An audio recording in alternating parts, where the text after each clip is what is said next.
సహోదరుడు ప్రార్థన చేశాడు కాబట్టి ఇక నేరుగా లేఖనంలోనికి వెళ్దాం. ఆదికాండము 2వ అధ్యాయము 8వ వచనం నుంచి 15వ వచనం వరకు ఉన్నటువంటి లేఖన భాగాన్ని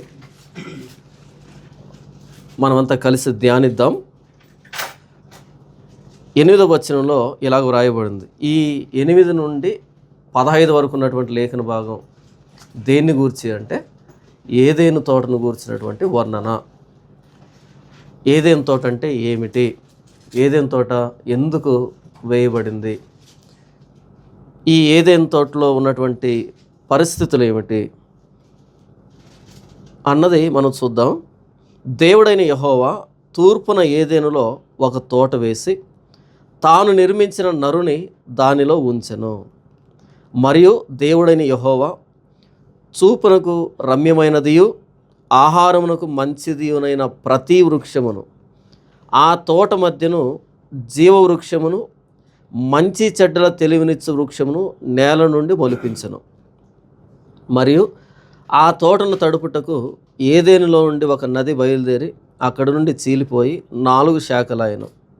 మొదటి దాని పేరు పీషోను, అది హవీలా దేశం అంతటి చుట్టూ పారుచున్నది. అక్కడ బంగారం ఉన్నది.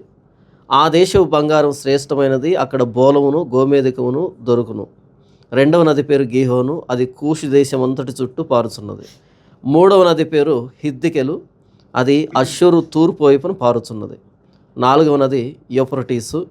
మరియు దేవుడైన యెహోవా నరుని తీసుకుని ఏదేను తోటను సేద్యపరచుటకును దాన్ని కాచుటకును దానిలో ఉంచెను. ఇక్కడ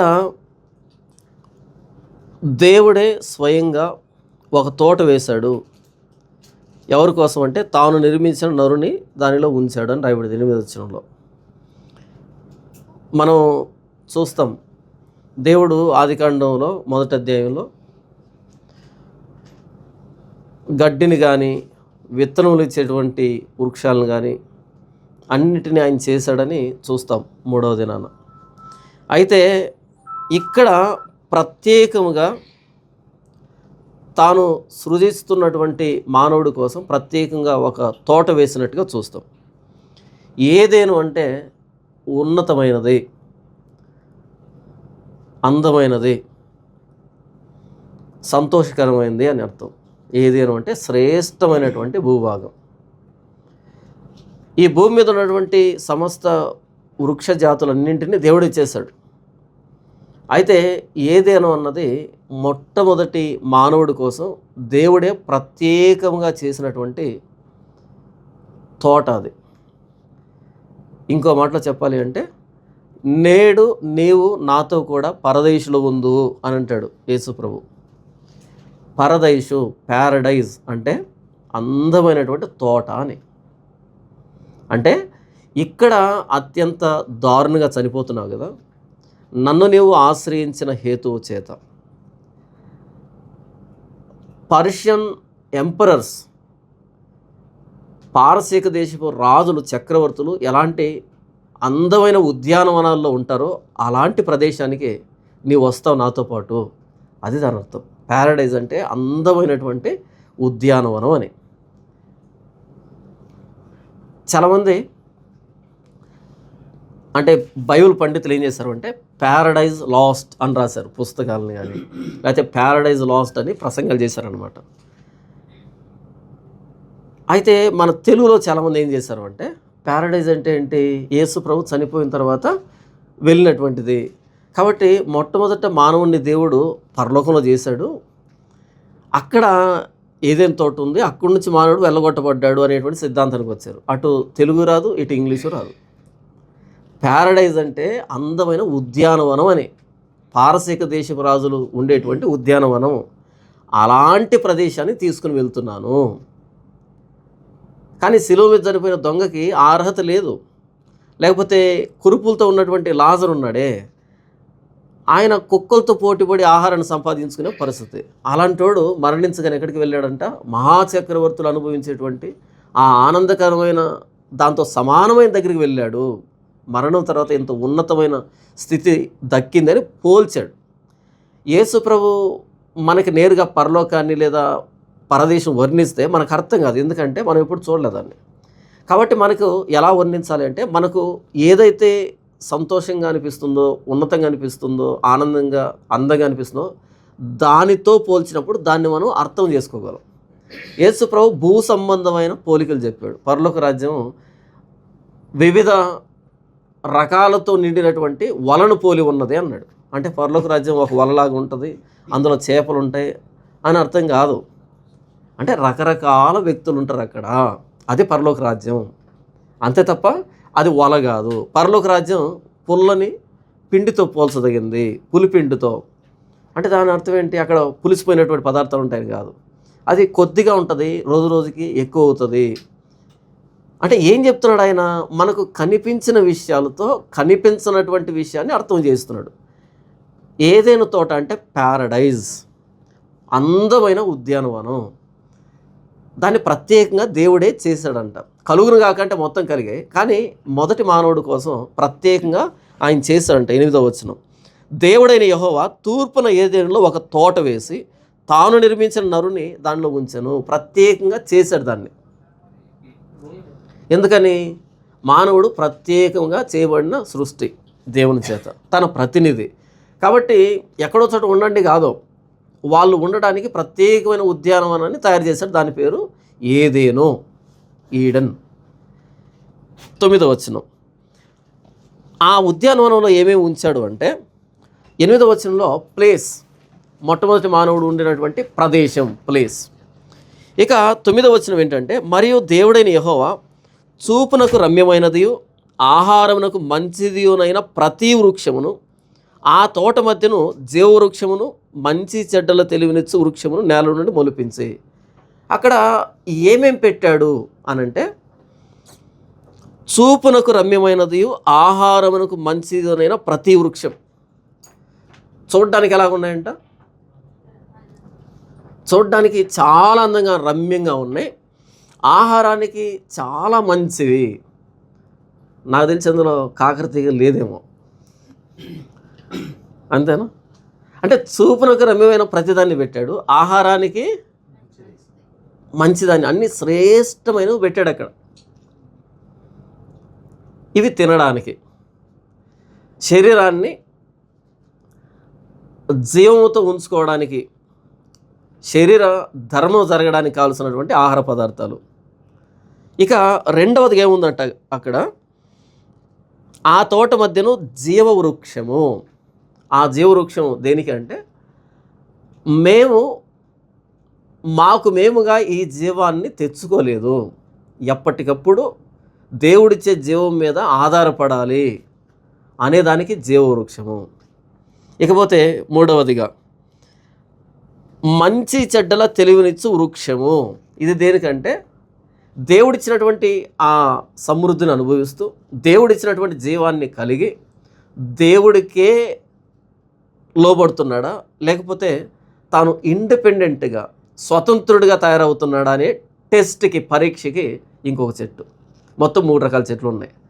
ఆహారానికి సంబంధించిన వృక్షాలు ఉన్నాయి, దేవుని జీవం మీద ఆధారపడేటువంటి చెట్టు ఉంది, దేవుడికే లోబడుతున్నావా లేదా అనేటువంటి పరీక్షకు సంబంధించిన చెట్టు ఉంది. ఈ 3 ఆ ఉద్యానవనంలో ఉంచాడు.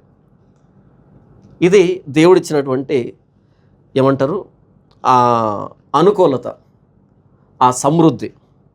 ఇక 10వ వచనం, మరియు ఆ తోటను తడుపుటకు ఏదేనులో నుండి ఒక నది బయలుదేరి అక్కడి నుండి చీరిపోయి 4 శాఖలాయను. ఇక ఆ ఏదేనులోనే ఒక బొగ్గు పుట్టిందంట, ఒక ఊట పుట్టింది. అది ఎంత పెద్ద ఊట అంటే, అది 4 శాఖలైంది. మొదటి దాని పేరు పీషోను, తర్వాత 13వ వచనం రెండవ నది పేరు గీహోను, 14వ వచనం మూడవ నది పేరు హిద్దికెలు, 4వ నది యూఫ్రటీసు. మనకు తెలుసు కదా, యూఫ్రటీస్ నది ఉంది, ఇప్పటికీ టైగ్రిస్ నది ఉంది, యూఫ్రటీస్ నది 2 ఉన్నాయి. టైగ్రిస్ అన్న యూఫ్రటీస్ అన్న,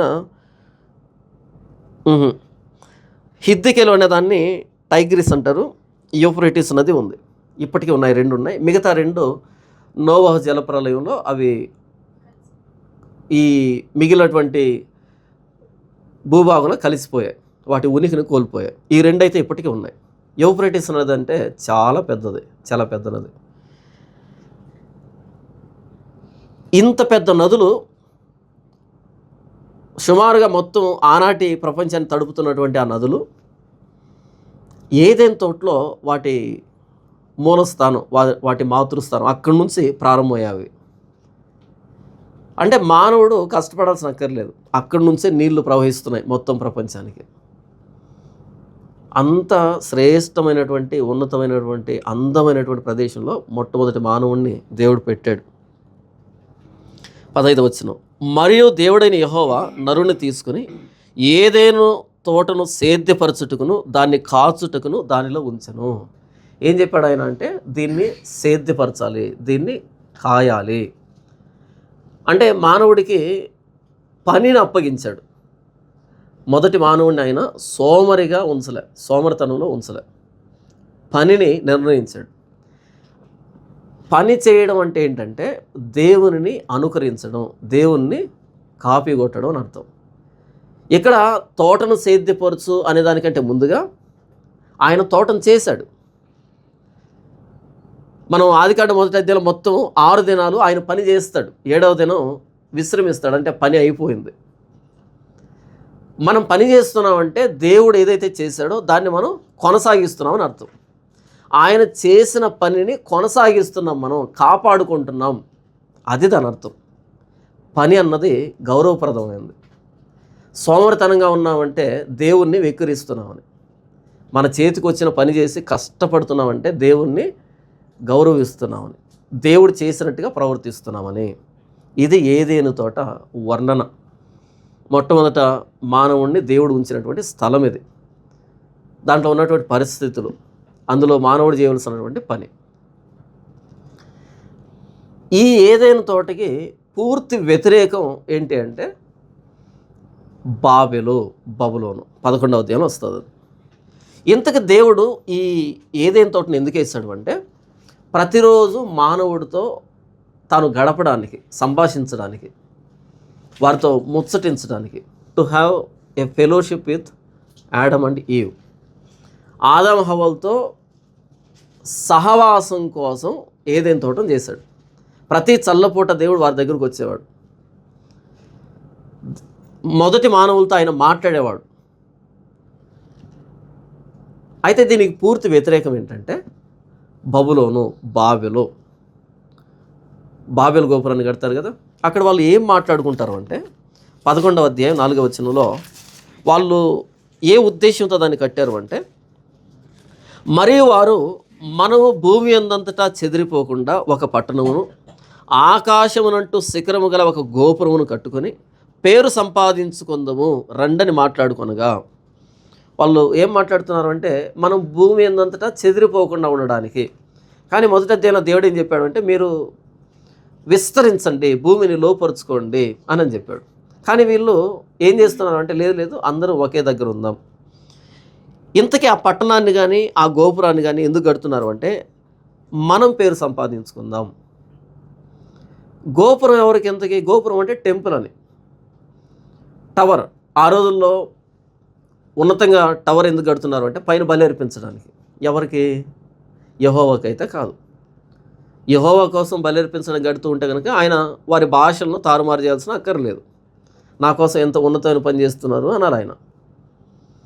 అక్కడ కట్టడానికి వచ్చింది ఎవరంటే షేమ్ సంతానం కాదు, హాము యాపెతు సంతానం. వాళ్ళిద్దరు ఎవర్రా అంటే ఇద్దరు దేవుడికి అవిధేయులు. దేవునితో సహవాసం పోయింది, దేవుణ్ణి ఘనపరచడం పోయింది. దేవుడు పెట్టినటువంటి ఏదేను వైపు చూడడం మానేసి వాళ్ళందరూ కలిసి ఉండేదానికి ఒక పట్టణాన్ని ఏర్పాటు చేస్తున్నారు. షీనార్ మైదానానికి వచ్చారు. వాస్తవానికి ఏదేను తోటలోంచి బయటకు రాగానే అక్కడే నిలవబడి ప్రభువా మమ్మల్ని క్షమించు, మరలా ఏదేనులోకి తీసుకో అని మొరపెట్టాల్సింది పోగొట్టి అక్కడి నుంచి మరలా తూర్పు బయలుదేరి తూర్పుకి అలా షీనార్ మైదానానికి వచ్చారు. అంటే దేవునితో సహవాసం లేనటువంటి స్థితి ఇది, దేవుని ఘనపరచినటువంటి స్థితి ఇది, తమ స్వకీయ మహిమను వెతుక్కునేటువంటి స్థితి ఇది. దేవుడు ఏదైతే చెప్పాడో ఆ పని కాకుండా వాళ్ళకి ఏది గొప్పతనం తీసుకొస్తుందో ఆ పని వాళ్ళకై వాళ్ళు పురమాయించుకున్నటువంటి పరిస్థితి ఇది. ఆయన ఏదేని తోటను వేస్తే వీళ్ళు మూడవ వచనంలో మనము ఇటుకలు చేసి బాగుగా కాల్చుదాం రండని ఒకంత ఒకడు మాట్లాడుకున్నరి. రాళ్లకు ప్రతిగా ఇటుకలను, అడుసునకు ప్రతిగా మట్టికీలు వారికి ఉండెను. ఆయన ఏదైనా తోట వేస్తే వీళ్ళు ఇటుకలు కనిపెట్టుకున్నారు, ఇళ్ళను కట్టుకోవడం ప్రారంభించారు. మొట్టమొదటి దేవుని ఉద్దేశం ఏంటంటే ఏదైనా తోట ఆయన ఉద్దేశం, ఆయన వీరికి ఏర్పాటు చేసినటువంటి నివాసం. కానీ షీనారు మైదానంలో వీళ్ళు ఏం చేశారంటే ఇటుకలు కనిపెట్టుకొని వారు నివాసాన్ని ఏర్పాటు చేసుకోవడం ప్రారంభించారు. ఇప్పుడు దేవునితో పని లేదు, దేవుడు రాకపోయినా పని లేదు, దేవునితో మాట్లాడకపోయినా పని లేదు, సొంత సామ్రాజ్యాన్ని నిర్మించుకున్నారు. ఏదైనా తోటకి వ్యతిరేకమైనటువంటి ఆలోచన వచ్చింది బబులోనులో. మొట్టమొదటి మానవుడిని దేవుడు ఏదేనులో ఎందుకు చేశాడు అంటే ఆయనతో సహవాసం కోసం చేశాడు. ఆయన ఏదైతే పని చేశాడో దాన్ని కొనసాగించేవాడిగా చేశాడు, దాన్ని కాపాడేవాడిగా చేశాడు, దాన్ని చూచి దేవుని గణపరిచేవాడిగా చేశాడు, దేవుని జీవం మీద ఆధారపడేవాడిగా, దేవుడికి ఎప్పుడు విధేయుడిగా ఉండేటట్టుగా చేశాడు. అది ఆయన ఏదేను తోట ప్రణాళిక. అయితే బబులోన్ అనేటువంటి ఏదేనుకు వ్యతిరేకమైనది వచ్చింది. నరకం అంటే ఏంటంటే దేవునికి దూరమైనటువంటి ప్రదేశం, దేవుడు లేనటువంటి ప్రదేశం, దేవుని ఘనపరచినటువంటి ప్రదేశాన్ని నరకం అంటాం. ఎప్పుడైతే పాపం జరిగిందో అప్పుడు ఏదైనా తోటని మానవుడు కోల్పోయాడు. ప్యారడైజ్ లాస్ట్ అంటారు దాన్ని. ఆ ఉద్యానవనాన్ని మానవుడు కోల్పోయాడు ఎప్పుడంటే పాపం జరిగినప్పుడు. అయితే దేవునితో కోల్పోయినటువంటి ఆ సహవాసాన్ని ఎవరు పట్టించుకోలే. ఇక ఎవరి జీవితం వాళ్ళది అయిపోయింది. ఆదాము కానీ, హవ్వ కానీ, కయీను కానీ, హేబేలు కానీ. అంటే హేబేలు అంటే ఏంటంటే ఇక్కడ ఆయన మరణించలేడు, దేవుని సంతోషపెట్టినటువంటి వ్యక్తి లేడు, చంపివేయబడ్డాడు. తర్వాత మిగిలినటువంటి వ్యక్తులు కానీ అందరూ ఎవరి దారిలో వాళ్ళు వెళ్తున్నారు, రకరకాల పద్ధతుల్లో వెళ్తున్నారు. అయితే అలాంటప్పుడు 4వ అధ్యాయము 26వ వచనంలో మరియు షేతునకు కూడా కుమారుడు పుట్టెను, అతనికి ఎనోషను పేరు పెట్టెను. అప్పుడు యెహోవా నామమున ప్రార్థన చేయుట ఆరంభమైనది. యెహోవా నామమున ప్రార్థన చేయుట అంటే దేవునితో మాట్లాడడం, దేవునితో సహవాసం. షేతుకి ఎనోషు పుట్టేంత వరకు ఎనోషు మరలా దేవునితో మాట్లాడడం ప్రారంభించాడు. మరి ఈ 4వ అధ్యాయం అంతటా ఉన్నటువంటి వ్యక్తులు ఏం చేశారు? వాళ్ళు దేవునితో మాట్లాడాలి అనేటువంటి ఆలోచన రాలేదా? ఎప్పుడైతే ఎనోషు ప్రార్థన చేస్తున్నాడో దాని అర్థం ఏంటంటే తానే ఒక ఏదేను తోటని నిర్మించుకుంటున్నాడు. ఏదేను తోట అంటే అన్ని చెట్లు పండ్లు కాదు, దేవునితో సహవాసం, దేవునితో మాట్లాడడం. అయితే ఆ ఉద్యానవనంలో మాట్లాడే పరిస్థితిని కోల్పోయారు. కోల్పోయిన చాలా సంవత్సరాల తర్వాత ఎనోషు అని ఆయన మరలా దేవునితో మాట్లాడాలి అనుకున్నాడు, దేవునితో సహవాసం చేయాలనుకున్నాడు. అది ఎడారి అయినా, అది పాతాళమైన, అంతరిక్షమైన, ఏదైనా సరే దేవునితో మాట్లాడుతున్నాము, దేవునితో సహవాసం చేస్తున్నాం అంటే దాని అర్థం ఏంటంటే ఏదేనుని మనం సృష్టించుకుంటున్నాం అని అర్థం.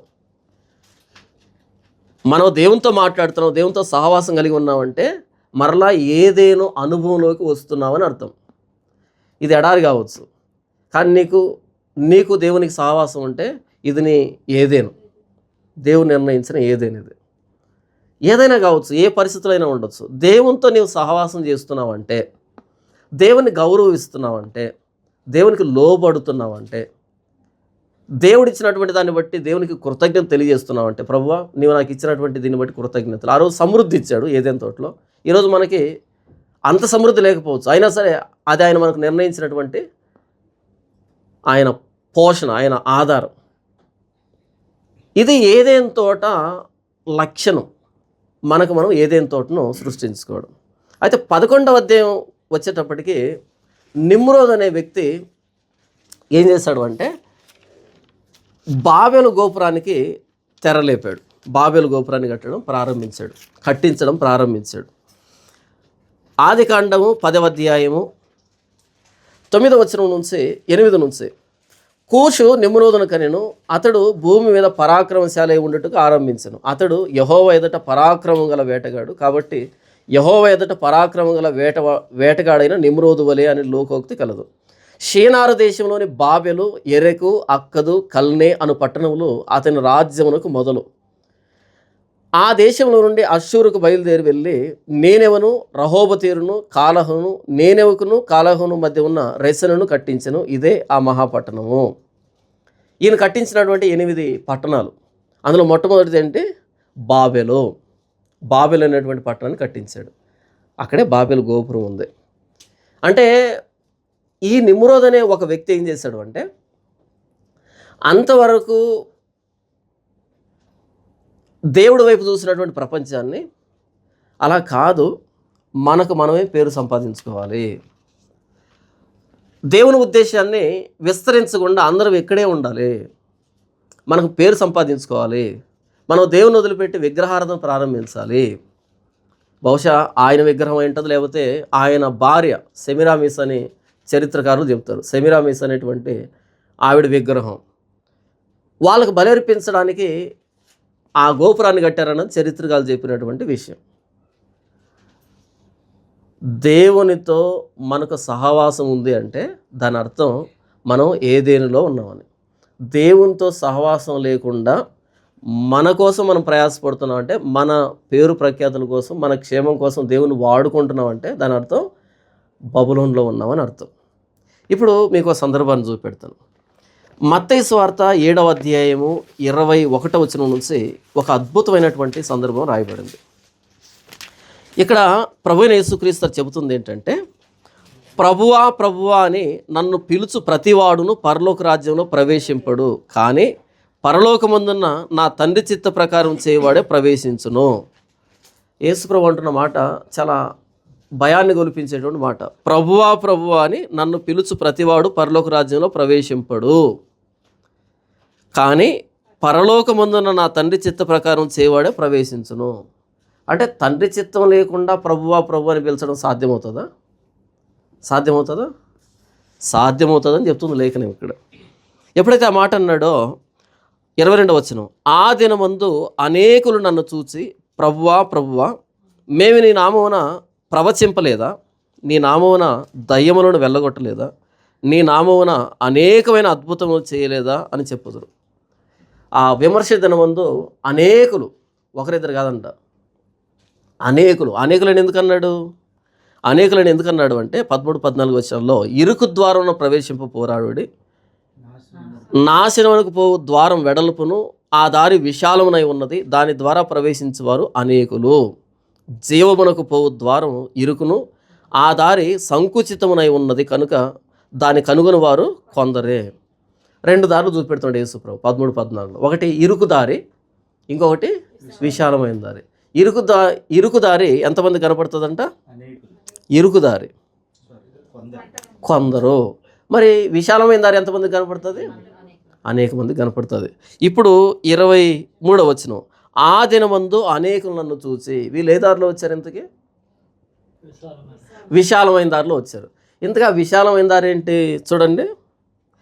ప్రభువా ప్రభువా మేము నీ నామమున ప్రవచింపలేదా? ప్రవచనాలు చెప్పారంట వీళ్ళు. ఏం చెప్పారంట? ప్రవచనాలు చెప్పారంట. 2, నీ నామమున దయ్యములను వెళ్ళగొట్టలేదా? ఏం పని చేశారంట వీళ్ళు? దయ్యాలను వెళ్ళగొట్టారంట.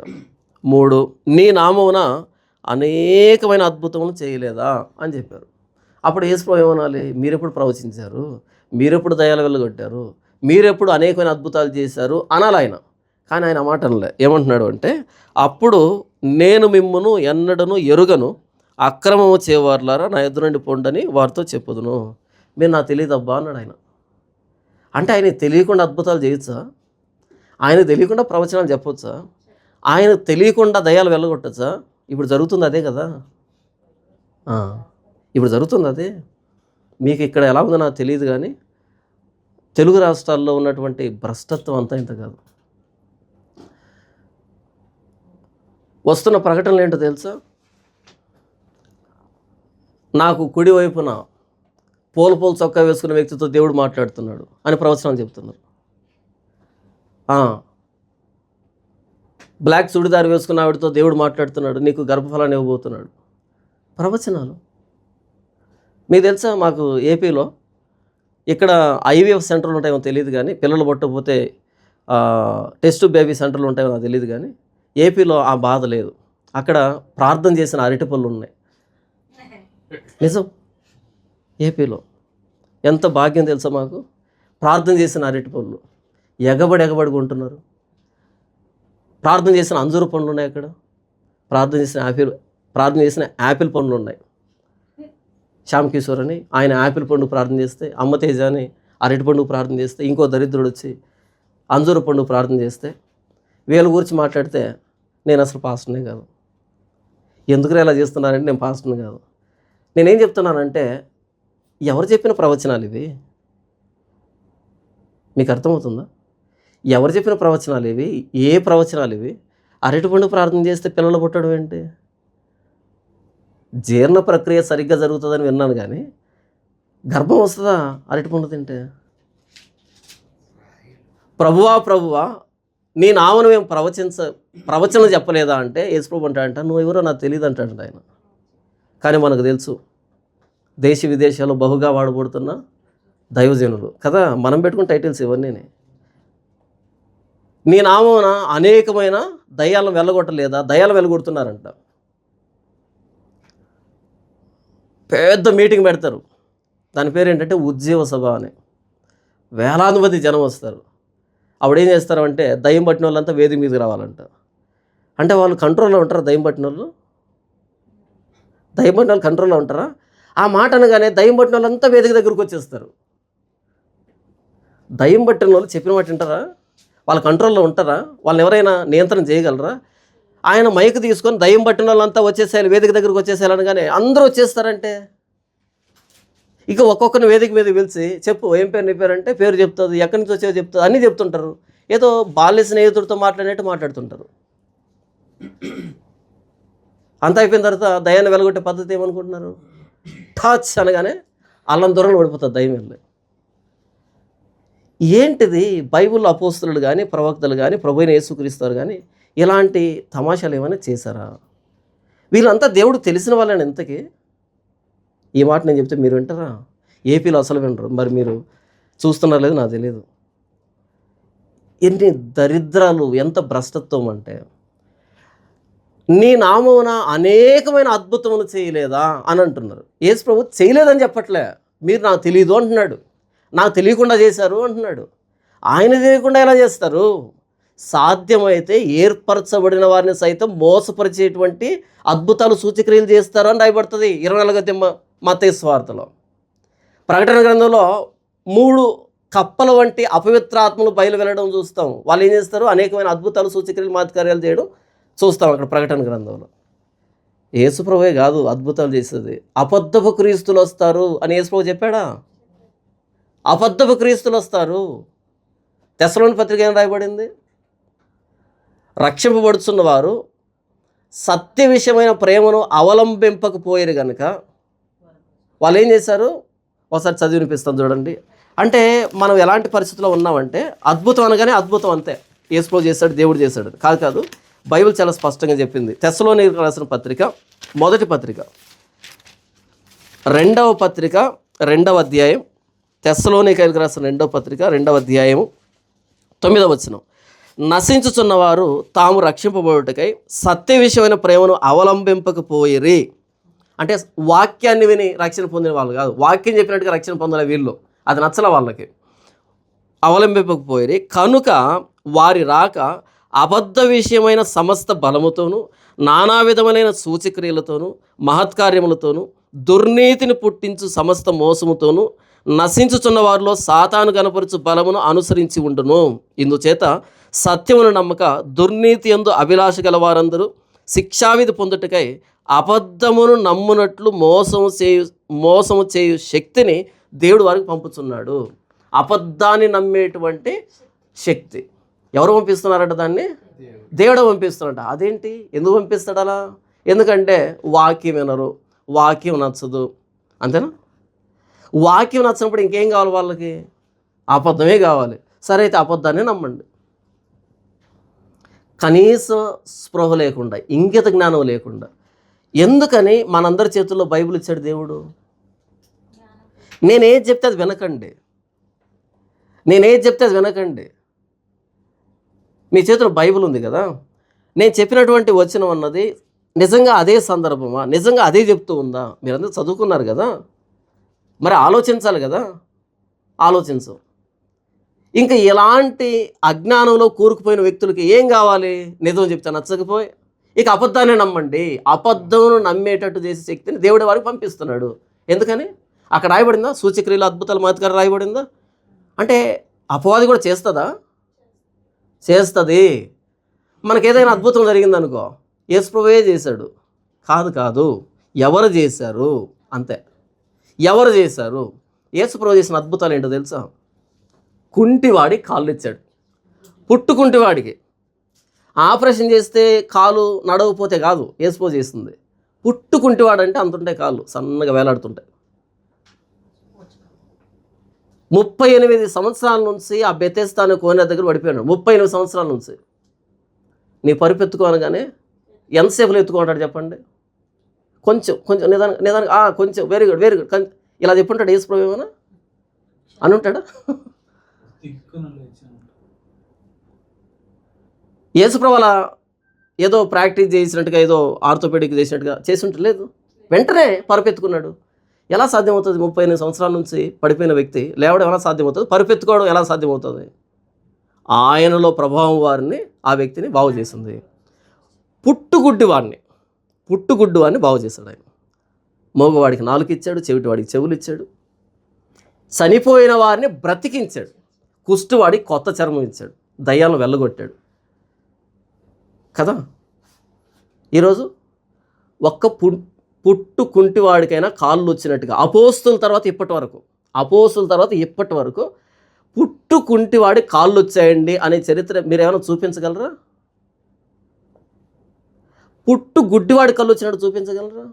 మోగవాడు మాట్లాడినట్టుగా, నత్తివాడు మాట్లాడినట్టుగా, చెవిటివాడు విన్నట్టుగా, చనిపోయిన వాడు బ్రతికినట్టుగా. యేసుప్రభు ఏమంటాడంటే, నా శిష్యులు నాకంటే ఎక్కువ చేస్తారంటాడు ఆయన, తక్కువ కాదు. ఆయన అంటే యేసుప్రభు అండి అనేదానికి లేదు ఇక్కడ. యేసుప్రభు కూడా అధికారం ఇచ్చాడు, నాకంటే ఎక్కువ చేయండి అని. మరి ఈరోజు స్వస్థతా సభల పేరుతో ఏ స్వస్థతలు జరుగుతున్నాయి? కడుపులో గడ్డలు, కిడ్నీలో రాళ్ళు, గర్భఫలాలు. అరే ఇవి లేవే బైబిల్లో, ఈ లిస్టు లేదే. బైబిల్లో ఉన్న లిస్టు వేరే, ఈరోజు జరుగుతున్న విషయాలు వేరే. యేసు ప్రభు చేస్తున్న అద్భుతాలు కాదు ఇవి.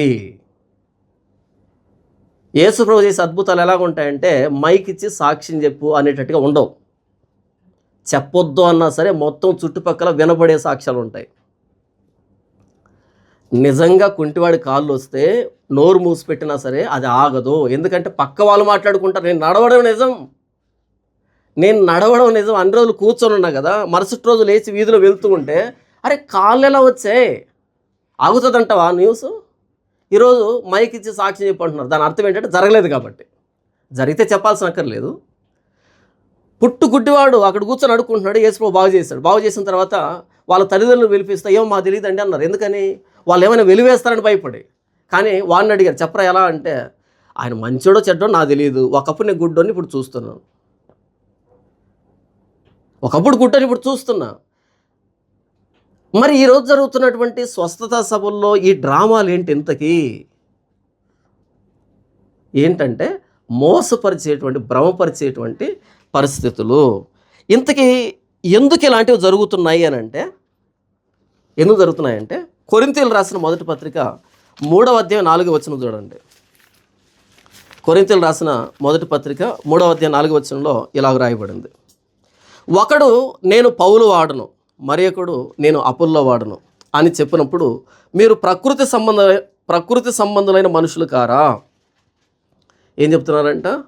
నేను పౌలు వాడిని, నేను కేఫా వాడను, అపొల్లో వాడను, అంతే కదా.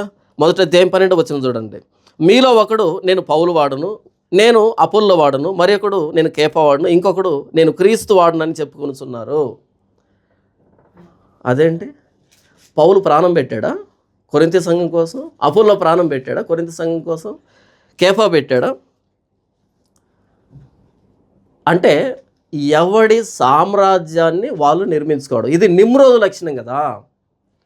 బాబెల్ గోపురాన్ని కట్టించినటువంటి నిమ్రోదు లక్షణం ఏంటి? మనం ఎక్కడికి చెదిరిపోకుండా ఇక్కడే ఉండి మనకు పేరు సంపాదించుకుందాం. అసలు ఒక దైవ సేవకుడు, ఒక పాస్టరు, ఒక అధ్యక్షుడు, కాపరి ఏం చేయాలి? షేతు కుమారుడైనటువంటి ఎనోషి ఎలాగైతే మోకరించి యెహోవా నామమున ప్రార్థన ప్రారంభించాడో, ఆయనకు ఆయనే ఏదేనును ఎలా సృష్టించుకున్నాడో దేవుణ్ణి సహవాసం చేయడానికి, దేవునితో ఉండడానికి, అది కదా మనం నేర్పించాల్సింది. ఏదేని తోటను కోల్పోయి, దేవునితో సంబంధాన్ని కోల్పోయి, ఎవడి బ్రతుకు వాడు బ్రతుకుతున్నటువంటి ఆ తరుణంలో కాదు మనకై మనమే ఏదేనని సృష్టించుకోవాలి అని ప్రార్థనలు కనిపెట్టినటువంటి ఎనోషులాగా కదా ఈరోజు దైవ సేవకులు ఉండాల్సింది. కానీ ప్రభువైన యేసుక్రీస్తు మరణించి వెళ్ళిపోయిన తర్వాత పౌలు మాట్లాడుతాడు కొరింథీయులతో, అసలు అపోల్లో ఎవడెంతకి, కేఫా ఎవడెంతకి, పౌలు ఎవడెంతకి? మీకోసం పౌలు ప్రాణం పెట్టాడా?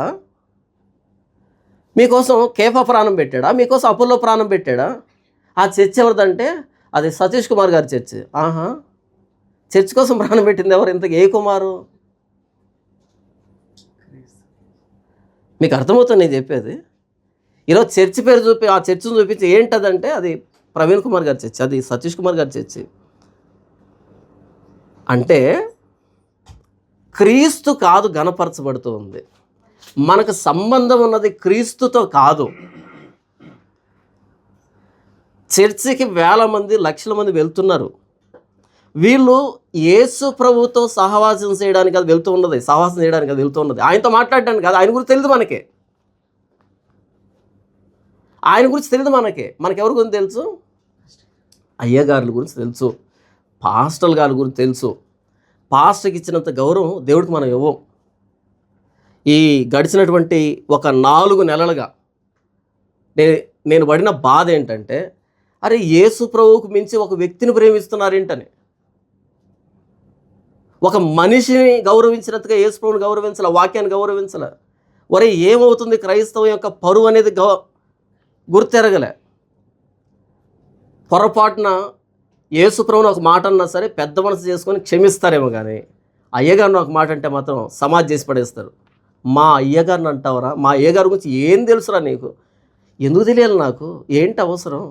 ఈ మధ్య నేను వచ్చేటప్పుడు గిల్లు వచ్చాను. భారతదేశంలో ఒక పాస్టర్ గారుగా పిలువబడుతున్నటువంటి ఒక వ్యాపారవేత్తని ఒక మాట అన్నాను. అనగానే ఒక ఆవిడ ముందుకు వచ్చి వీడియో మాట్లాడుతుంది. అసలు ఏం తెలుసు నీకు ఆయన గురించి అంటుంది. ఏం తెలుసుకోవాలి ఆయన గురించి నేను కొత్తగా? నాకు యేసు ప్రభు గురించి తెలుసు, నాకు బైబిల్ గురించి తెలుసు. ఆదికాండం నుంచి ప్రకటన గ్రంథం దాకా మీ ఇష్టం వచ్చిన లేఖనాన్ని ఎత్తుకోండి, నా దగ్గర అడగండి. మీకు ఏం అర్థం కాలేదో ఎక్స్ప్లెయిన్ చేస్తాను, గంట ఎక్స్ప్లెయిన్ చేస్తాను మినిమం. అయ్యగారుల గురించి, పాస్టర్ల గురించి తెలుసుకోవాల్సిన అవసరం నాకు లేదు, అంత టైం లేదు నిజంగానే. ఏదైనా టైం ఉంటే యేసు ప్రభు గురించి అర్థం చేసుకోవడానికి ట్రై చేస్తా, కానీ అయ్యగారుల గురించి నాకెందుకు? ఆయన గురించి నీకు ఏం తెలుసు అంటే నాకు తెలియదు, తెలుసుకోవాలని కూడా లేదు. ఒకవేళ అంత టైం ఉంటే నిద్రపోతాను తప్ప అయ్యగారి గురించి పొరపాటు కూడా తెలుసుకోను నేను. నిజం. ఏదైనా తోట అంటే దేవునితో సహవాసం కోసం దేవుడు ఏర్పాటు చేసింది. ప్రభువైన యేసుక్రీస్తు గెత్సెమనే తోటలో ఎందుకు అంతగా ఏడ్చాడు అంటే, ఏమని ప్రార్థన చేశాడు ఆయన? తండ్రి నీ చిత్తం అయితే ఈ గిన్నె నా యొద్ద నుంచి తొలగించు, అయినను నా ఇష్టం కాదు నీ చిత్తమే సిద్ధించును కాక ముమ్మారు ప్రార్థన చేశాడు. ప్రాణం పోయే పరిస్థితుల్లో యేసు చెప్పిన మాట ఏంటంటే, ఆ గెత్సెమనే తోటలో, ఇది ఏదైనా తోటలో జరగలే, ఏదైనా తోటలో అంతగా లోబడలే. జీవవృక్షాన్ని ఎందుకు పెట్టాడు అంటే, మీ జీవానికి కారణం నేనే అని పెడితే ఆయన, వీళ్ళేం చేశారు? దాన్ని కాదనుకున్నారు, మరణాన్ని కొని తెచ్చుకున్నారు. ప్రభువైన యేసుక్రీస్తు మరణపు అంచుల్లో ఉన్నాడు గెత్సెమనే తోటలో. ఏమని ప్రార్థన చేస్తున్నాడు? నా ఇష్టం కాదు నీ ఇష్టమే. ఏంటి? ప్రాణం పోతుంది ఆయన ఇష్టమైతే పర్వాలేదు, నీ ఇష్ట ప్రకారం నేను చావడం నీ చిత్తమైతే అదే జరగాలి. ఏదైనా తోటలో లేని సహవాసం గెత్సెమనే తోటలో ప్రభువైన యేసుక్రీస్తు దేవునితో సహవాసం కోసం మరలా మనందరం తీసుకుని వెళ్ళి దేవునితో సహవాసం అది కుదర్చడం కోసం, సమాధానపరచడం కోసం, మానవ జాతిని మరలా దేవునితో సమాధానపరచడానికి గెత్సెమనే తోటలో ఆయన నీ చిత్తమే సిద్ధించును గాక, నేను చనిపోతే కానీ వీళ్ళందరికీ నీతో సమాధానం ఏర్పడదు అనుకుంటే నేను చావడానికి సిద్ధం. క్రీస్తు శిలువలో ప్రాణం పెట్టింది దేనికి అంటే, మనందరినీ దేవునితో సమాధానపరచడానికి. ఈరోజు ఏం జరుగుతుందంటే చూడండి, కొరింథీయులు రాసిన 2వ పత్రిక 5వ అధ్యాయం 20-21 వచనాల్లో, కావున దేవుడు మా ద్వారా వేడుకొనినట్టు మేము క్రీస్తుకు రాయబారులమై దేవునితో సమాధానపడుడని క్రీస్తు పక్షముగా మిమ్మల్ని బతిమాలుకొనుచున్నాము. ఎవరితో సమాధాన పడాలంట? దేవునితో సమాధాన పడమని చెప్పేది సువార్త. సువార్త అంటే ఏంటి? దేవునితో సమాధాన పడండి. ఎవరితో సమాధాన పడాలి? దేవునితో సమాధాన పడండి. సువార్త అంటే ఎవరి గురించి చెప్తుంది? దేవునితో సమాధాన పడండి. ఏపీలో జరిగేటువంటి పరిస్థితి ఏంటంటే, ఒక పెద్ద చర్చ్ ఉంటుంది, కొన్ని వేల మంది వస్తారు. ఆ కొన్ని వేల మందిలో కొంతమందిని వాలంటీర్స్గా బయటికి తీస్తారు. కొంతమంది వాలంటీర్స్ అంటారు వాళ్ళు. నేనేమంటానంటే పెద్ద పాలేరులు అంటారు వాళ్ళు. నేను ఎవరు వాళ్ళు? పెద్ద పాలేరులు. వాళ్ళని బయటికి తీసి ఏం చెప్తారు అంటే, అనేక మంది నశిస్తున్నారంటే పక్క చర్చికి వెళ్తున్నారని అర్థం. అనేక ఆత్మలు నశిస్తున్నాయి అంటే అర్థం ఏమని? పక్క చర్చికి వెళ్తున్నాయి అని అర్థం. మన చర్చిలో స్వచ్ఛమైన వాక్యం చెప్తాం అంటే పిట్టకథలు అని అర్థం. మన చర్చిలో స్వచ్ఛమైన వాక్యం చెప్తాం, బయట నశిస్తున్నారు కాబట్టి వాళ్ళకి సువార్త చెప్పండి. సువార్త అంటే ఏమనుకుంటున్నారు? ఇప్పుడు ఈ పెద్ద పాలేరులు వెళ్ళి ఆ చర్చికి వెళ్ళి వాళ్ళతో సవాసం చేసి, అమ్మ ఎక్కడేముంది, ఇది రేకుల షెడ్డు, ఇక్కడేం పెద్దగా ఫెసిలిటీస్ లేవు, అక్కడ 52 రోజుల్లో కట్టినటువంటి పెద్ద గోడౌన్ ఒకటి ఉంది, అక్కడికి వస్తే అక్కడ ఏసీ ఉంటుంది, వేపి చైర్లు ఉంటాయి, జూ ఉంటుంది, పార్క్ ఉంటుంది, మీ పుట్టినరోజు కేక్ ఇస్తారు, చచ్చిపోయిన రోజు పెట్టి తీసుకొస్తారు, ఇవన్నీ చెప్తారు అనమాట. చెప్పి వాళ్ళని మరుసటి ఆదివారం ఎక్కడ తీసుకొస్తారు? ఇక్కడ తీసుకొస్తారు. దాన్ని ఏమని పేరు పెట్టుకున్నారు వాళ్ళు? సువార్త అని. సువార్త అంటే చర్చికి పిలవడం కాదు, సువార్త అంటే క్రీస్తు దగ్గరికి పిలవడం. నువ్వు కట్టినటువంటి ఎకరా గోడవును నింపుకునేది కాదు సువార్త అంటే, క్రీస్తు దగ్గర తీసుకుని వచ్చేది. ఇంతకు మీకు క్రీస్తు పరిచయం అయ్యాడా? చర్చి పరిచయం అయిందా? పలానా చర్చికి రండి అని పిలవడం కాదు సువార్త అంటే. దేవునితో సమాధాన పడండి. ఎలా? సిలువ మీద ప్రాణం పెట్టిన ప్రభువైన యేసుక్రీస్తు వారిని మీ సొంత రక్షకుడిగా అంగీకరించడం ద్వారా, ఆయన సిలువ చెంత మీ పాపాలు ఒప్పుకోవడం ద్వారా దేవునితో సమాధాన పడండి అని చెప్పేది సువార్త. ఈరోజు ఏమైంది? ఈ చర్చికి రండి, ఈ చర్చికి రండి పిలిచేది సువార్త అయింది. ఆ ఏదెన్లో నుంచి ఒక నది బయలుదేరి 4 శాఖలైంది. ప్రభువైన యేసుక్రీస్తు అపోస్తులను పిలిచి, మీరు సర్వలోకానికి వెళ్ళి, సర్వసృష్టికి వెళ్ళి సువార్త ప్రకటించండి అంటే నలుదిక్కులా వెళ్ళండి. ఏదెన్ తోటలో ఏముంది? జీవవృక్షం ఉంది. ఏంటా జీవవృక్షం? ప్రభువైన యేసుక్రీస్తు. నేనే మార్గం, సత్యం, జీవం. మీరు జీవాధిపతిని చంపారు కానీ దేవుడు ఆయన్ను తిరిగి లేపాడు. ప్రభువైన యేసుక్రీస్తు జీవాధిపతి. ఎవడైనా ప్రభువైన యేసుక్రీస్తుని అంగీకరిస్తే వాడు మరణంలో నుంచి జీవంలోనికి దాటి ఉన్నాడు. ప్రభువైన యేసుక్రీస్తు ఎవరు? జీవవృక్షం. ఆ జీవవృక్షాన్ని గురించి, ఆ జీవవృక్షం ఉండేటువంటి ఆ స్థలంలో నుంచి నలుదిశల సువార్త వెళ్ళాలి కదా, వెళ్తుందా? ప్రభువైన యేసుక్రీస్తుని జీవాధిపతిగా మోసుకుని వెళ్తున్నావంటే నీ చుట్టుపక్కల ఉన్నటువంటి ఎండినటువంటి నేలల్ని తడిపేటువంటి నదివి. ఈరోజు నలుదిశలా సువార్త వెళ్ళాలి. ఏం వెళ్తుంది ఈరోజు? సువార్త వెళ్ళలేదు. ప్రభువైన యేసుక్రీస్తుని గురించినట్టు సువార్త వెళ్ళట్లే.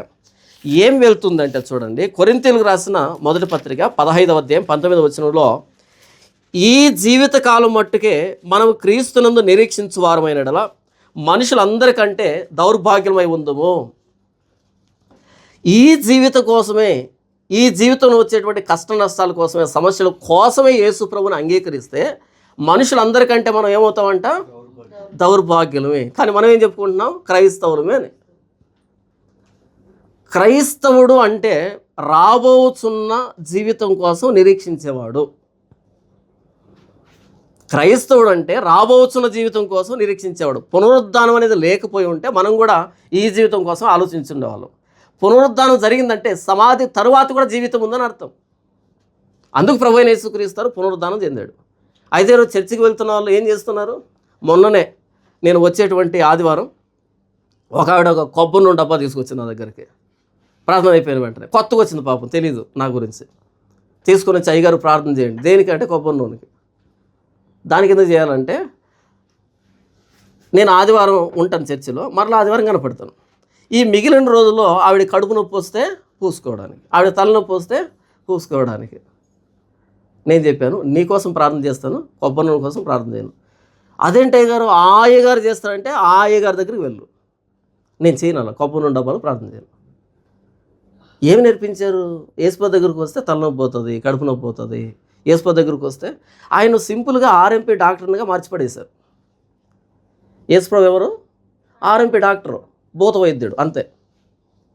ఈ జీవిత కాలం మట్టుకే మనం క్రీస్తులో నిరీక్షణ ఉంచితే మనుషులందరికంటే దౌర్భాగ్యులమే. మరణం అయిపోయిన తర్వాత ప్రభువైన యేసుక్రీస్తుని నిరీక్షిస్తే అది క్రైస్తవ లక్షణం. నా మట్టుకైతే బ్రతుకుట క్రీస్తు, చావైతే లాభం. ఈ మాట చెప్పగలిగిన వాళ్ళు ఎవరైనా ఉన్నారా? లేరు. అమ్మో చచ్చిపోతామేమో అని చర్చికి వచ్చిన వాళ్ళు ఉన్నారు. దౌర్భాగ్యాలు తయారయ్యారు. అంటే నేనేం చెప్తున్నానంటే చర్చ్ అనేది ఏదేను తోట. దేవునితో సహవాసం ఎలా చేయాలో నేర్పించేది చర్చ్. ఈరోజు ఏమైంది చర్చ్ అంటే బబులోన్ అయింది. బబులోన్లో ఏం జరిగింది? బ్రహ్మాండమైన ప్రతి నిలవబెట్టించి దీనికి నమస్కారం చేయాలంతా. నమస్కారం చేయకపోతే అగ్నిగుండంలో పడేస్తాను. ఈరోజు చర్చలు అవేగా జరుగుతున్నది. అయ్యగారు విగ్రహం బ్రహ్మాండంగా ఉంటుంది కదా, అయ్యగారులు కదా విగ్రహాలు. అక్కడ అయ్యగారు, అమ్మగారు, వాళ్ళ పిల్లలు, వాళ్ళ బంధువులు, వాళ్ళే వేదిక మీద విగ్రహాలై కూర్చుంటారు. వాళ్ళు చెప్పినట్టుగానే యేసుప్రభుని అర్థం చేసుకుంటారు, వాళ్ళు చెప్పినట్టుగానే యేసుప్రభుని గణపరుస్తారు. ఒకవేళ యేసుప్రభు ఈయన కాదంటే సర్లేని ఒప్పుకునేటువంటి పరిస్థితి. యేసుప్రభు కంటే అయ్యగారులు, అమ్మగారులు ఎక్కువైనటువంటి పరిస్థితి. దూరాయన మైదానంలో ఆ బ్రహ్మాండమైన ప్రతి నిలవబెట్టించి దీనికి సాగిలు పడితే బ్రతుకుతారు, లేకపోతే చస్తారు. అందరూ సాగిలు పడ్డారు, 3 నిలవబడ్డారు కదా. ఈరోజు ఎవరికి సాగిలు పడుతున్నాం? సిద్ధాంతాలు సాగిలు పడుతున్నాం, సంస్థలు సాగిలు పడుతున్నాం, సేవకులు సాగిలు పడుతున్నాం, ఎవరైతే నాయకులు ఉన్నారో వాళ్ళు సాగిలు పడుతున్నాం. ఇంతకు మనం సాగిలు పడాల్సింది ఎవరికి? ఎవరు ప్రాణం పెట్టారు మన కోసం? క్రీస్తుని గురించి చెబితే రుచించట్లే. క్రీస్తుని గురించి చెబితే రుచించట్లే. ఇదే వచ్చిన సమస్య. చర్చ్ అనేది ఏదైనా తోట. అక్కడ ఏం జరగాలి అంటే ప్రభువైన యేసుక్రీస్తు వారికి ఆ వచ్చినటువంటి వ్యక్తులకి సంబంధం ఏర్పాటు కావాలి. ఆయన ఎందుకు శరీరంలో ప్రాణం పెట్టాడు, ఎంతగా నన్ను ప్రేమిస్తాను నాకు అర్థమైతే నేను ఆయనతో టచ్లో ఉంటాను, ఆయనతో నేను మాట్లాడుతాను, ఆయనతో సహవాసం ఏర్పడుతుంది. మీడియేటర్స్ ఉన్నారా మనకు దేవుడికి మధ్యలో? నాకు దేవుడికి మధ్యలో మీడియేటర్ ఉన్నాడా? మధ్యవర్తి ఉన్నాడా? లేడు. నేను డైరెక్ట్గా క్రీస్తుతో మాట్లాడగలను, క్రీస్తుతోనే ముచ్చటించగలను. ఆ మధ్యలో ఎవడైనా వస్తే వాడు భ్రష్టుడవుతాడు.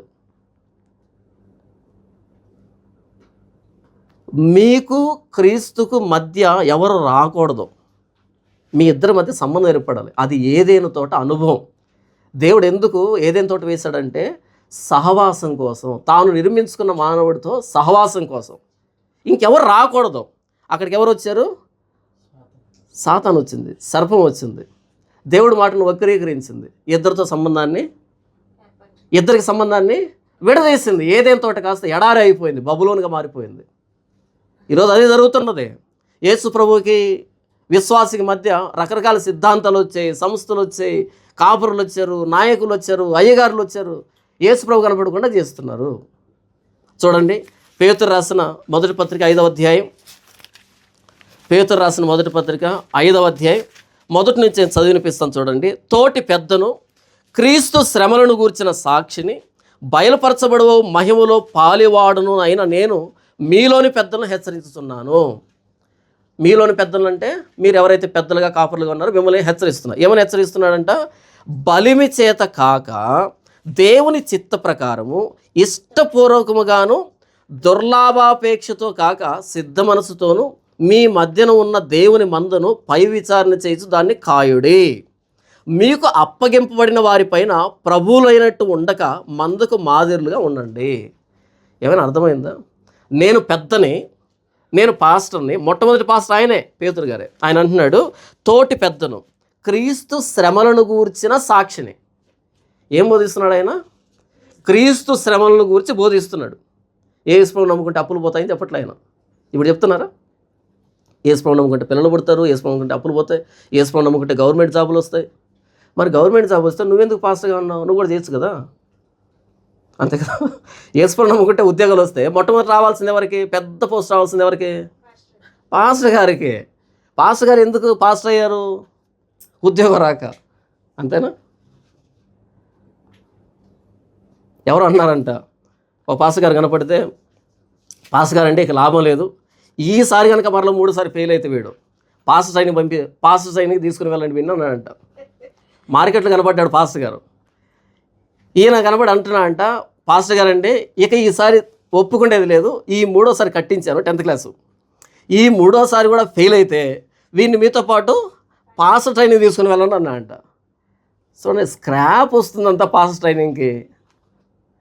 ఎవరికి పనికిరాని స్క్రాప్ అంతా పాస్టర్ ట్రైనింగ్ చేసి దరిద్రాలు అన్ని చర్చిలోనే. నాకు తెలిసి నా అంత స్పష్టంగా చెప్పేవాళ్ళు లేడు. 5వ తరగతి పిల్లాడు చెప్పినట్టు చెప్తాను నేను. అది కూడా అర్థం చేసుకోకుండా నా మీద లేనిపోని మాట మాట్లాడుతున్నారంటే నాకు అనిపిస్తుంది, ఎక్కడి నుంచి వస్తుంది ఈ స్క్రాప్ అంతా?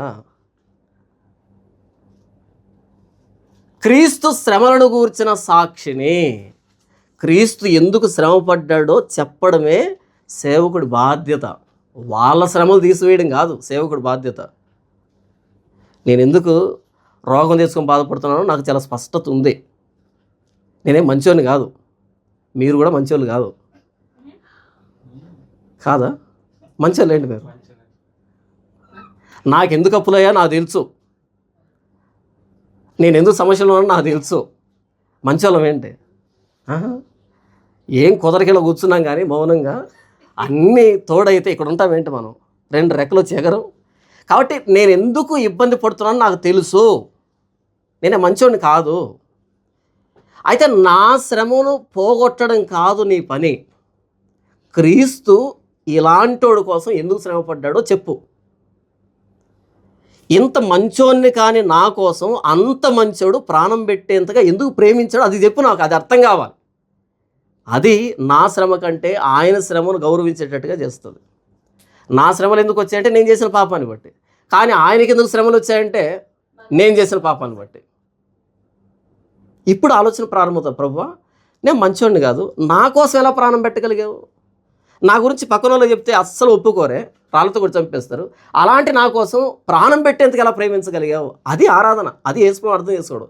క్రీస్తు శ్రమలను గూర్చిన సాక్షిని, బయలుపరచబడవో మహిమలో పాలివాడునైన నేను మీలోని పెద్దలను హెచ్చరిస్తున్నాను. బయలుపరచబడవే మహిమను గురించి చెప్పాలి. ఇక్కడ క్రీస్తు శ్రమల గురించి చెప్పాలి. ఈ క్రీస్తు శ్రమను అర్థం చేసుకుంటే బయలుపరచబడే మహిమను గురించి చెప్పాలి. ఈరోజు దేని గురించి మాట్లాడుతున్నా? భూ సంబంధమైనటువంటి మేలులు, క్షేమాలు, ఆశీర్వాదాల గురించి మాట్లాడుతాం. ఇది పెద్ద లక్షణం కాదు. ఏం చెప్తున్నాడు చూడండి, బలిమి చేత కాక దేవుని చిత్త ప్రకారం ఇష్టపూర్వకంగాను ఎలా సేవ చేయాలి? సేవ చేయడమే నా భాగ్యం అని చేయాలి. నాకేంటి కాదు. ఆదివారం వస్తుందంటే ఇంతకీ ఏమాత్రం వస్తుంది ఈరోజు అని ఆలోచన ఉండకూడదు. ఏం చెప్పాలి ఈరోజు, క్రీస్తుని గురించి ఎలా అర్థం చేయించాలి, అది ఒక పాస్టర్కి ఉండాల్సిన లక్షణం. ఆదివారం వస్తుందంటే కలెక్షన్ డే కాదు అది. ఆదివారం అంటే సంపాదించే రోజు కాదు అది. మీకు ఇక్కడ తెలియదు కానీ ఒక్కసారి ఏపీలో జరుగుతున్నాడు దరిద్రాలు చూడండి. ఆదివారం అంటే సంపాదించే రోజు అది. ఎంత బాధ అనిపిస్తుందంటే ఆ వేదిక ఎక్కి డబ్బు గురించి మాట్లాడుతూ ఉంటే అసలు ఎందుకు ఎక్కారు వేదిక? ఇష్టపూర్వకముగాను దుర్లాభాపేక్షతో కాక, దుర్లాభం లాభాన్ని సంపాదించుకునేదాన్ని కాదు మీరు పెద్దలయ్యింది. దేని పెద్దలయ్యారు? క్రీస్తు శ్రమల గురించి చెప్పడానికి. దేని పెద్దలయ్యారు? బయలుపరచబడే మహిమ ఏంటో వివరించడానికి.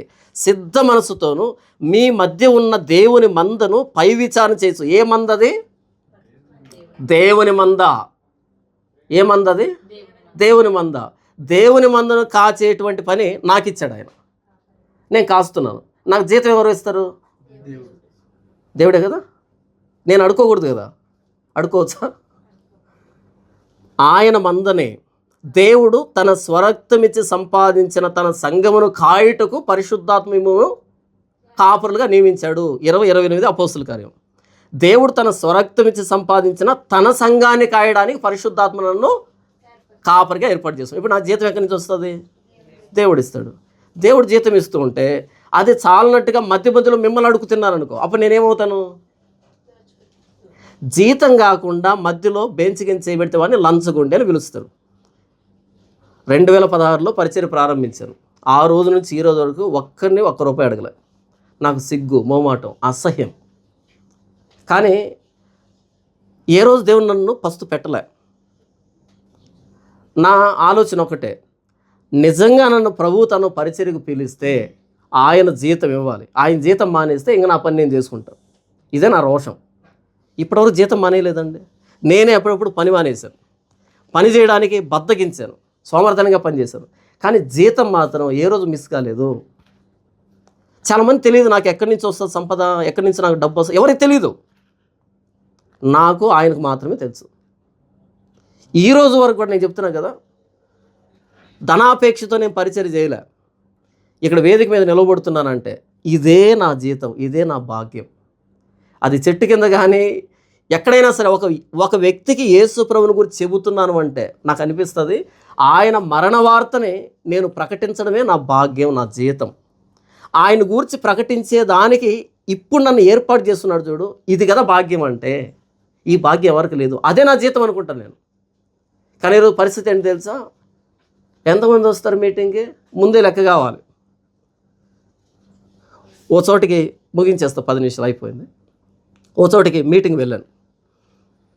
వాళ్ళు ఫోన్ చేశారు, వెళ్ళిపోయిన తర్వాత ఆ మీటింగ్ బాగా జరిగింది, అయిపోయిన తర్వాత తిరిగి వస్తున్నాను. అన్న ఏమాత్రం కాను తీసుకుంటారు అన్నారు. ఎందుకని? మీ వెహికల్కు ఫ్యూల్ ఎంత అవుతుంది, మీరు ఏంటి పరిస్థితి అంత అడుగుతున్నారు వాళ్ళు. నేను అన్నాను, నాకు అలాంటి విషయాలు డిస్కస్ చేయడం ఇష్టం లేదు, మీకు ఎంత ప్రేరేపణ వస్తే అంత ఇవ్వండి అన్నా. వాళ్ళందరూ ఒకరు చూస్తున్నారు. ఏంటి విషయం అంటే, అంతకుముందు సంవత్సరం ఒక ఆయన పిలిచారంట. ఆయనేమో ఏం చేశాడు అంటే, వచ్చాడంట, అక్కడి నుంచి బయలుదేరి వచ్చాడంట.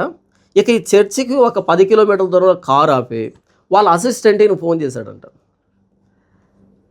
10,000 అడ్వాన్స్ చేస్తే ఇక్కడ నుంచి బయలుదేరి అక్కడికి వస్తాం. ఇక్కడేమో పాటలు పాడుతున్నారు, ఓ హంగామా జరుగుతుంది.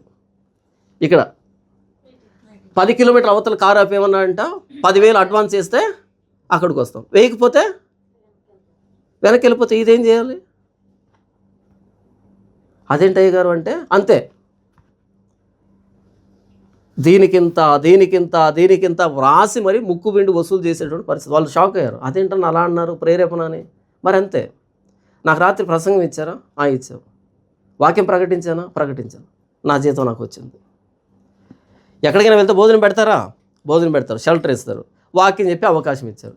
నన్ను పిలిచి నా నోటి ద్వారా ప్రభువైన యేసుక్రీస్తు వారు ప్రకటించబడే అవకాశాన్ని నాకు కల్పించారు. దేవుని స్తోత్రం. మీకు ఎంత ప్రేరేపణ వస్తే అంత ఇవ్వండి. ఒకవేళ మీ దగ్గర లేదా, దేవుని స్తోత్రం, నేను ఆయన దగ్గర ఇప్పించుకుంటాను. నాకు ఇవ్వాల్సింది మీరు కాదు, ఆయన. నిజంగా నా మనసు అదే. ఆయన గురించి చెప్పాలంటే భలే సంతోషం, నాకు ఎక్కడ లేని ఆనందం, అదే నా సంతోషం. ఇప్పుడు ఇವರು భోజనం పెట్టలేదు అనుకో, నేను ఫీల్ అవ్వను. ఇదే సంతోషం.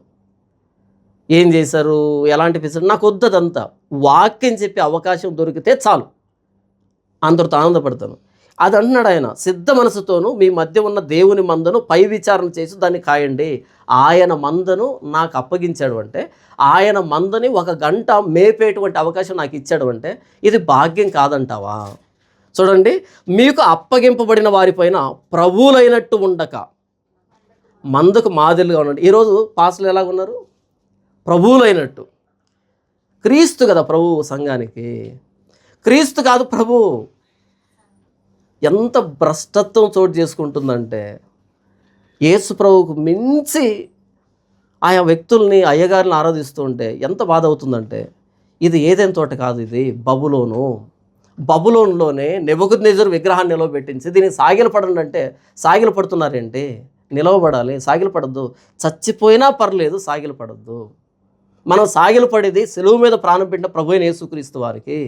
ఏదైనా తోటను ఎందుకు నిర్మించుకున్నాడు అంటే, ప్రత్యేకంగా ఆయన ప్రతిరోజు వచ్చి మాట్లాడడానికి, ముచ్చటించడానికి, సహవాసం కోసం చేశాడు. ఈరోజు చర్చికి మనం ఎందుకు వెళ్తున్నామంటే, దేవునితో ఎలా సహవాసం కలిగి ఉండాలి. ఆ పాస్టర్ గారు ఇక్కడ లేఖనాన్ని తీసుకొని దీన్ని వివరిస్తూ ఉంటే, ఓహో యేసు ప్రభు ఇలా ప్రాణం పెట్టాడా, లేఖనం ఎలా చెప్తూ ఉందా. దేవునితో ప్రతిరోజు మనం సహవాసం బలపడాలి. అలా బలపడిన మనం ఆ శిలువ మీద ప్రాణం పెట్టిన జీవాధిపతి అయిన ప్రభువైన యేసుక్రీస్తు వారిని తీసుకొని నలుదిక్కుల సువార్తకు బయలుదేరి వెళ్ళాలి. సువార్తకు వెళ్ళినప్పుడు పలానా చర్చికి రండి బాగుంటుందని చెప్పడం కాదు, సువార్త వెళ్ళినప్పుడు ప్రభువైన యేసుక్రీస్తు అని వారికి పరిచయం చేయాలి. అప్పుడు వాళ్ళు అడగాలి, అమ్మ నీవు చెప్పిన ప్రభువైన యేసుక్రీస్తు నేను అనుభవిస్తున్నాను, ఈ యేసు ప్రభు గురించి ఇంకా నేను తెలుసుకోవాలనుకుంటున్నా అని అంటే, అప్పుడు ఇదిగో ఈ పలానా పాస్టర్ యేసు ప్రభు గురించి బాగా చెప్తాడు, అద్భుతంగా చెప్తాడు. అది సువార్త చెప్పేటువంటి విధానం.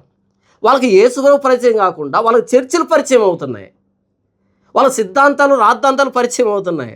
యేసు ప్రభువుని పరిచయం చేయాలంటే మొదట నీవు యేసు ప్రభుని అనుభవించాలి. మీరు సర్వలోకానికి వెళ్ళి సర్వ సృష్టికి సువార్త ప్రకటించండి, నమ్మి బాప్తిసం పొందిన వారు రక్షింపబడతారు, నమ్మవానికి శిక్ష విధించబడుతుంది.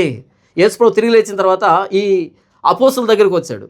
వాళ్ళు కూడా నమ్మలే, భయపడిపోయారు. వాళ్ళ దగ్గరికి వెళ్ళి వాళ్ళకి ప్రత్యక్షపరుచుకున్నాడు. తోమ అయితే నేను వేలు పెడితే కానీ నమ్మనన్నాడు. సరేరా వేలు పెట్టు, నా గాయాల్లో వేలు పెట్టు, ఓకే నమ్మావా, ఇప్పుడు బయలుదేరి వెళ్ళు. భారతదేశానికి వచ్చాడు ఆయన, సువార్త ప్రకటించాడు ఆయన. మొదట నీకు ప్రభువైన యేసుక్రీస్తు వారు అర్థమయ్యాడా? మొదట నీకు ప్రభువైన యేసుక్రీస్తు వారితో వ్యక్తిగతమైన సంబంధం ఉందా? అటు తర్వాత నీవు ప్రభువైన యేసుక్రీస్తు అని పరిచయం చేయగలవు. సువార్త ప్రకటిస్తున్నావు అంటే మరలా ఏదైనా తోటలోకి తీసుకుని వస్తున్నావు అని అర్థం. ప్రభువైన యేసుక్రీస్తు అని అర్థం చేసుకుంటున్నావు అంటే ఏదైనా తోటను నీకు నీవు సృష్టించుకుంటున్నావు అని అర్థం. ఇంతవరకు నేను ఆదికాండం 2వ అధ్యాయం 8వ వచనం నుంచి 15 వరకు ఉన్నటువంటి ఆ లేఖన భాగాన్ని వివరించాను ఏదైనా తోట ఎలా ఉంది అని.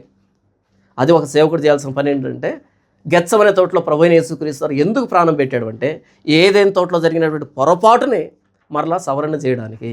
ఏదైనా తోటలో 3వ వ్యక్తి వచ్చాడు, దేవుడికి మానవుడికి మధ్యలో అపవాదం వచ్చాడు, పాపం జరిగింది, ఆ సంబంధం కోల్పోయారు. ఏదైనా తోటలోంచి ఎడారిలోకి వచ్చారు, బాబెలు గోపురాన్ని నిర్మించుకున్నారు. ప్రభువైన యేసుక్రీస్తు వారు దాన్ని రివర్స్ చేయడానికి, దాన్ని మరలా సరి చేయడానికి, ఇలా ఏదైనా తోటలోంచి సంబంధాన్ని కోల్పోయిన మానవుడికి యేసుప్రభుకి దేవుడికి మరలా సంబంధాన్ని ఏర్పాటు చేయడానికి గెత్సమనే తోటలో ప్రభువైన యేసుక్రీస్తు వారు రక్తం గారేంతగా ప్రార్థన చేయాల్సి వచ్చింది. కలవరి కొండ మీద సెలువు మీద ఆయన ప్రాణం పెట్టాల్సి వచ్చింది. ఆ ప్రభువైన యేసుక్రీస్తు వారు మనం అంగీకరించినప్పుడు మరలా మనం దేవునితో సమాధాన స్థితికి వస్తాము. చివరిగా ఒక వచనాన్ని చూపించి ముగిస్తాను. అపోస్తలుడైన యోహాను ఆయన ఏం మాట్లాడుతున్నాడు అంటే, యోహాను రాసిన మొదటి పత్రిక 1వ అధ్యాయము 3వ వచనంలో ఇలాగ మాట్లాడుతున్నాడు. చూడండి, మొదటి నుంచి చదివి వినిపిస్తాను. జీవవాక్యమును గూర్చినది, ఇదే జీవవృక్షం, జీవవాక్యమును గూర్చినది ఆది నుండి ఏది ఉండెనో. ఏది ఉంది? ఆది ఏదైనా తోటలో ఏముంది? ఆది కాండంలో జీవవృక్షం. ఆది నుండి ఏది ఉండెనో, మేము ఏది వింటిమో, కన్నులారా ఏది చూచితమో, ఏది నిదానించి కనుగొంటిమో, మా చేతులు దేనిని తాకి చూచినో అది మీకు తెలియజేయుచున్నాం. ఆ జీవము ప్రత్యక్షమాయను. ఎప్పుడైతే దేవుడికి మానవుడికి మధ్య అపవాది వచ్చిందో మరణం వచ్చింది. అయితే ఆ జీవము ప్రత్యక్షమాయను, తండ్రి వద్ద ఉండి మాకు ప్రత్యక్షమైన ఆ నిత్య జీవమును మేము చూచి ఆ జీవమును గూర్చిన సాక్ష్యం ఇచ్చుచు దానిని మీకు తెలియపరుచున్నాము. మాతో కూడా మీకును సహవాసం కలుగునట్లు మేము చూచిన దానిని వినిన దానిని మీకును తెలియజేయుచున్నాము. మన సహవాసం అయితే తండ్రితో కూడాను ఆయన కుమారుడైన యేసుక్రీస్తుతో కూడాను ఉన్నది. ఏం చెప్తున్నాడు అపోస్తలుడైన యోహాను? మేము సహవాసాన్ని ఏర్పాటు చేస్తున్నాం. మన సహవాసం ఎవరితో ఉందంట? తండ్రితోనూ ఆయన కుమారుడైన యేసుక్రీస్తుతోనూ సహవాసం ఉంది. ఏం చెప్తున్నాడంట? మేము ఆయన చూచాం, ఆయన్ను తగిలాం, ఆయన అనుభవించాం. మేము అనుభవించిన ఆ నిత్య జీవాన్ని గురించి మీకు తెలియజేస్తున్నాం. ఎందుకు తెలియజేస్తున్నాం? మన సహవాసం అభివృద్ధి చెందడానికి. ఎందుకు మన చర్చికి వస్తున్నాం? ఎవరితో సహవాసం?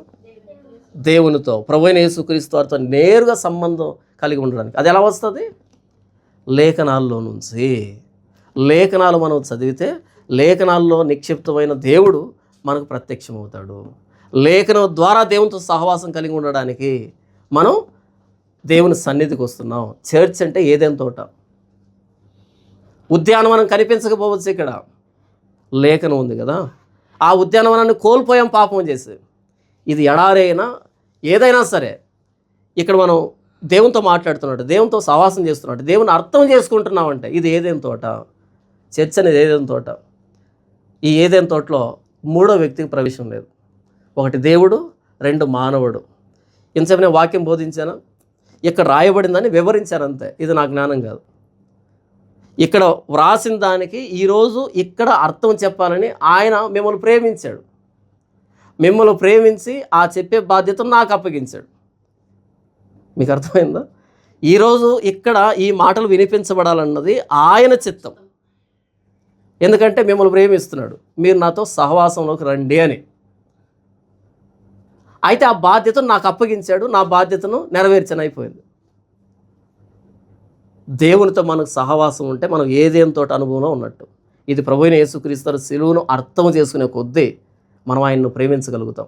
ప్రభువైన యేసుక్రీస్తు వారి సిలువను కాకుండా ఇక దేన్నైనా మనం ఇష్టపడితే మనం ఏదేని తోటలో నుంచి బబులోను అనుభవంలోకి వస్తున్నామని, బాబెలు అనుభవంలోకి వస్తున్నామని అర్థం. ఇంతకు మీరు ఏదేని తోట అనుభవంలో ఉన్నారా? దేవునితో సహవాసంలో ఉన్నారా? ఆ జీవాధిపతి అయిన ప్రభువైన యేసుక్రీస్తు అని గురించి నలుదిక్కుల ఆయన మరణ వార్తని, పునరుద్ధాన వార్తని ప్రకటించేవారుగా ఉన్నారా? లేకపోతే బబులోనులో నివసిస్తున్నారా? మీ సొంత ఘనత కోసం, సొంత ప్రఖ్యాతి కోసం, సొంత సామ్రాజ్యం కోసం ప్రాకులాడుతున్నారా? నేనైతే ప్రభువైన యేసుక్రీస్తు వారి సిలువ దగ్గర దేవునితో సహవాసంలో ఉన్నాను. మరి మీరు? దేవుడి వాక్యాన్ని దీవించును గాక. ఆమేన్.